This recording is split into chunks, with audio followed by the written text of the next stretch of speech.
Hi everyone, it's March 6th. I think that says 3:40 in the morning. I'm not really sure. Yeah, it's 3:34 in the morning, my bad. I'm going to be posting a few videos. Well, actually, before I even say any of this, I want to say thank you for everybody who's been congratulating me on going back to school. I'm supposed to be going back to school for pharmaceutical technician, which I'm not even sure I'm going to be able to do anymore due to all the circumstances that I'm going through. I won't have the time or money. I really won't have the resources to do what it is that I was planning to do. It's pharmaceutical technician is not exactly what I want to be, but what I want to do is work with children, and apparently under the circumstances I won't be able to do so for at least 3.5 years based off of DCPNP recommendation that was based off of hearsay. I'm not sure how long I'm going to be doing this, but I'm going to be making a series of videos talking about, like, going into detail about what it is that I'm going through with DCPNP, because I'm pretty sure that I'm not the only one in this world who's going through this or can be going through this or has gone through this. And what they're doing isn't right. They think that they can do whatever it is that they want, but they can't. People have rights. It's just what we have. DYFS likes to abuse their authority.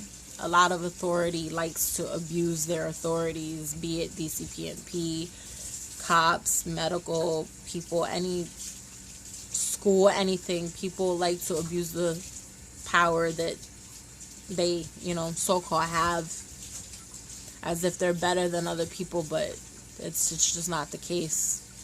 So, I'm going to share my story, and hopefully that I can help somebody, or, make myself accept what I'm going through or something. I don't really know, but it makes sense to me, so it's what I'm going to do. For anyone watching this video, you're obviously following my mother on YouTube or subscribed to her channel on YouTube, or has just come across her page, and therefore I'm her daughter. Most of you will know that if you've followed my mom for a while now. You'll know me for talking crap a lot of the time, because I just don't take shit from nobody. And when I feel disrespected, I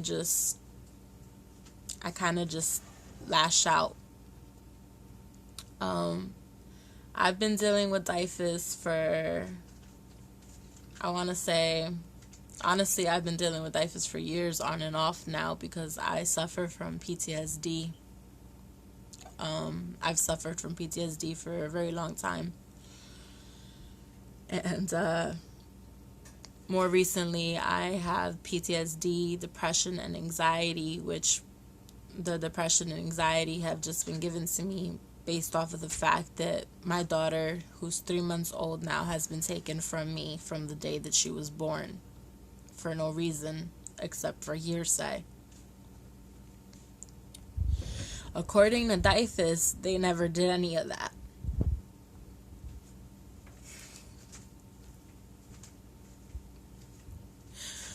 My daughter's 3 months old,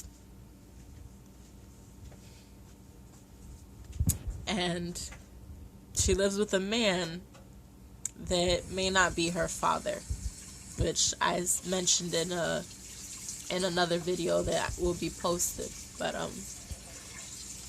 according to DYFS, they never did that. That it was the court that did it, but the court was following a recommendation given to them by DCPNP. The court order was dated December 4th.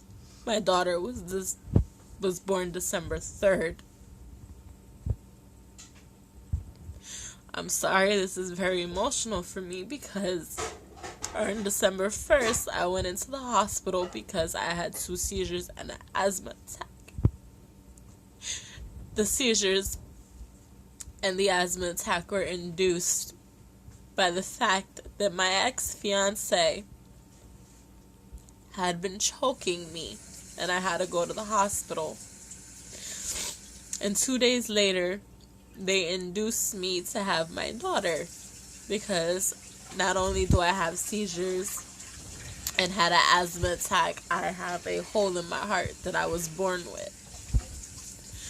So to make sure everything was safe, they induced me.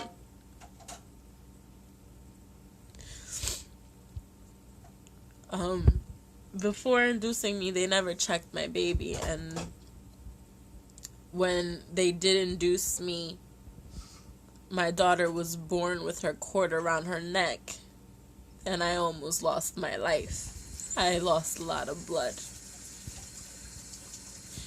My fiance at the time had begged for me to stay with him because he didn't want to lose me.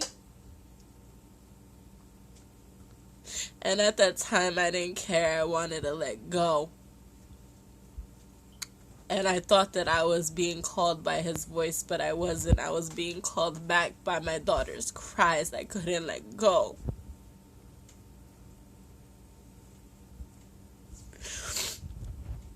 Everything was fine. Everything was fine. I gave birth to my daughter December 3rd. We both survived.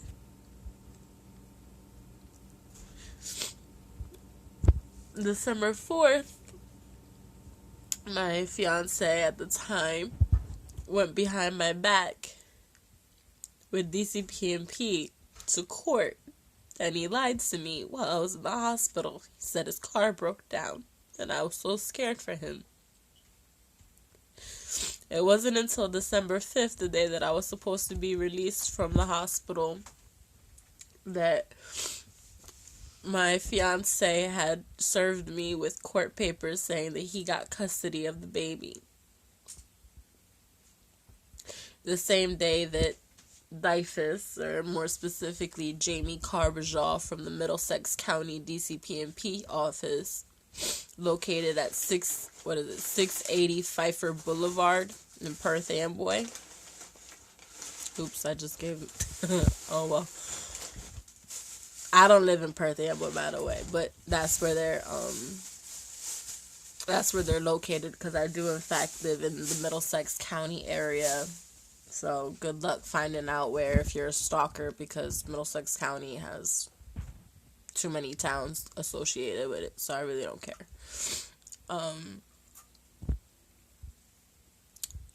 Jamie had actually threatened me. That's the same day that Jamie had actually threatened me, and I found out about him having custody of my child because apparently I'm mentally unstable.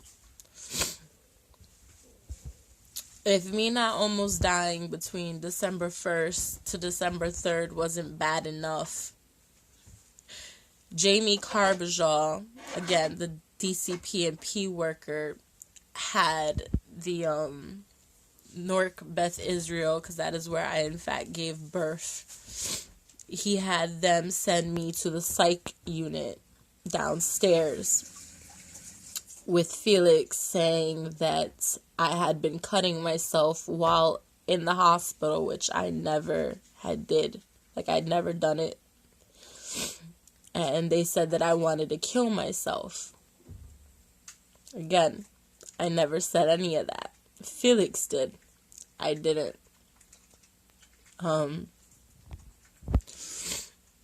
was put into the psych unit downstairs. Mind you, the entire time from December 3rd to December 5th, I wasn't allowed to be with my daughter.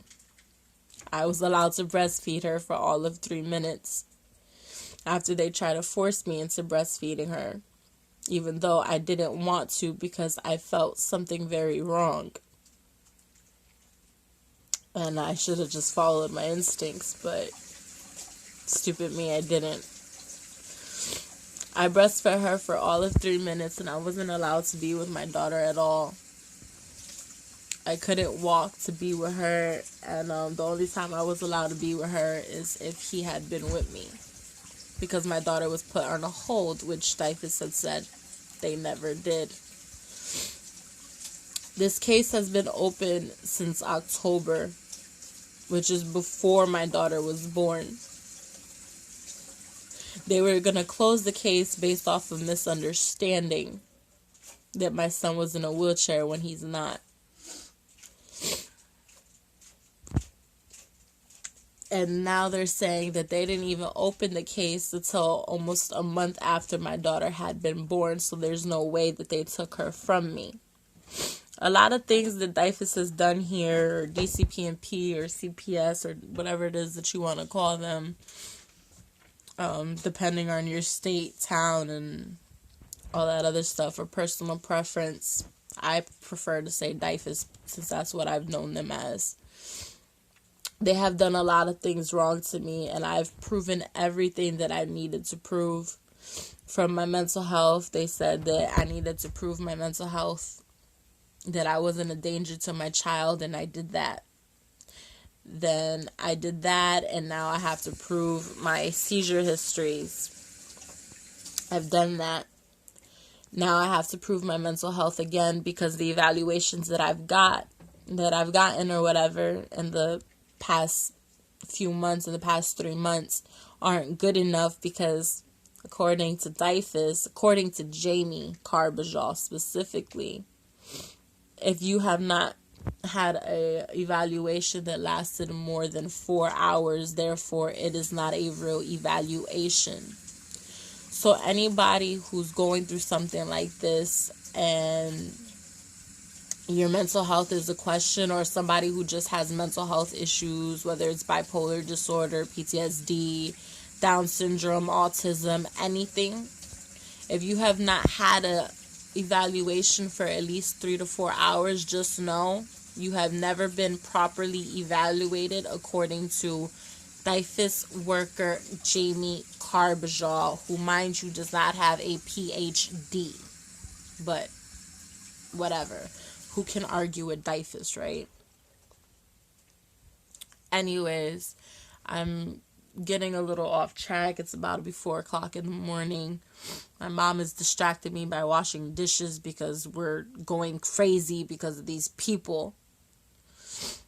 And I'm just letting you know that anybody going through something like this, or going through anything at all, and you need a little hope right there, there's always hope. And I'm going to be going into my journey and going into details as to what I've been going through, and hopefully finding people who are going through the same thing I'm going through, have gone through the same thing I've gone through, or probably will go through what I'm going through, so that way we can shed some light, maybe get some answers, and see if we can start something going. Bye.